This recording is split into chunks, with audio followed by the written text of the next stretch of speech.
Kawikaan, Kabanata 14. Ang matalinong babae ay nagtatatag ng kanyang bahay, ngunit winawasak ng isang mangmang ang sariling tahanan.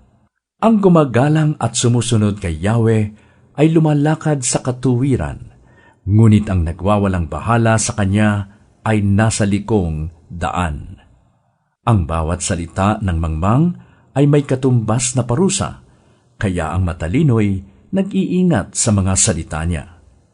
Kung saan walang baka, ang kamalig ay walang laman. Datapwat sa maraming baka, sagana ang anihan. Ang tapat na saksi, hindi magsisinungaling, ngunit pawang kabulaanan ang sasaksing sinungaling. Ang mangmang ay nag-aaral, pero hindi matuto, ngunit madaling maturuan ang taong may talino. Iwasan mong makisama sa mga taong mangmang, pagkat sa kanila ay wala kang mapupulot na kaalaman. Nalalaman ng matalino ang kanyang ginagawa, ngunit ang mangmang ay inaakay ng mali niyang unawa. Kinukutya ng mga hangal ang handog na pambayad sa kasalanan, ngunit nalalasap ng matuwid ang mabuting kalooban. Walang makikihati sa kabiguan ng tao, gayon din naman sa ligayang nadarama nito.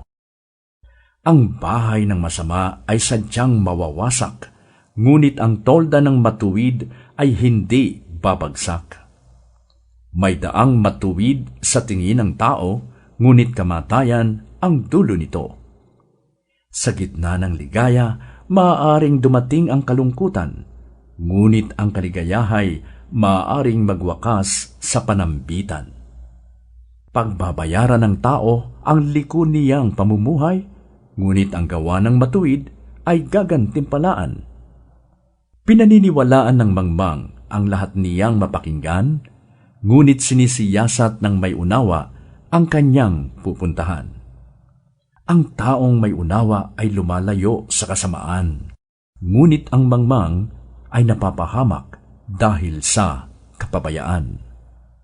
Ang taong mainit ang ulo ay nakagagawa ng di marapat, ngunit ang mahinahon ay lagi nang nag-iingat.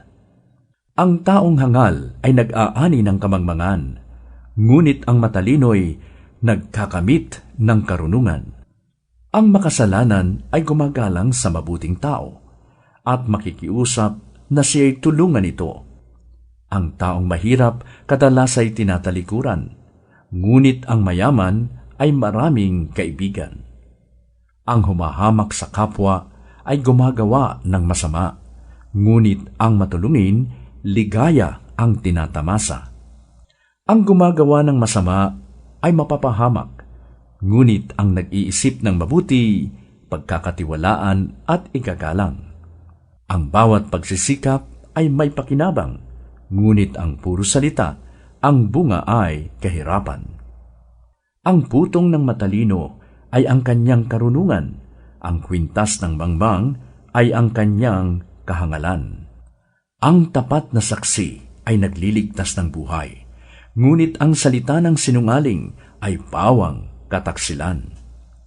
Ang paggalang at pagsunod kay Yahweh dulot ay kapayapaan, may hatid na katatagan sa buong sambahayan.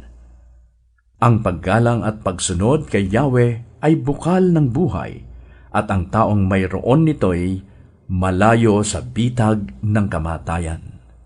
Ang karangalan ng hari ay nasa dami ng nasasakupan, ngunit walang kabuluhan ang pinunong walang tauhan.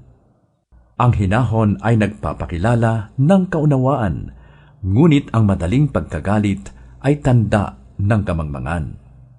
Ang isip na tiwasay ay nagpapahaba ng buhay, ngunit ang kapusukan ay nagbibigay ng kapahamakan. Ang umaapi sa mahirap ay humahamak sa may kapal, ngunit ang matulungi nagdudulot ng karangalan. Ang masama ay ibinabagsak ng sariling kasamaan, ngunit ang kanlungan ng matuwid ay ang kanyang kabutihan. Sa isip ng may unawa, ang nananahan ay karunungan, ngunit ang mangmang ay walang kaalaman. Ang katuwiran ay nagpapadakila sa isang bayan, ngunit ang kasalanan naman ay nagdudulot ng kahihiyan. Sa matalinong alipin, ang amo ay nalulugod, ngunit sa utosang walang isip, siya ay napupuot.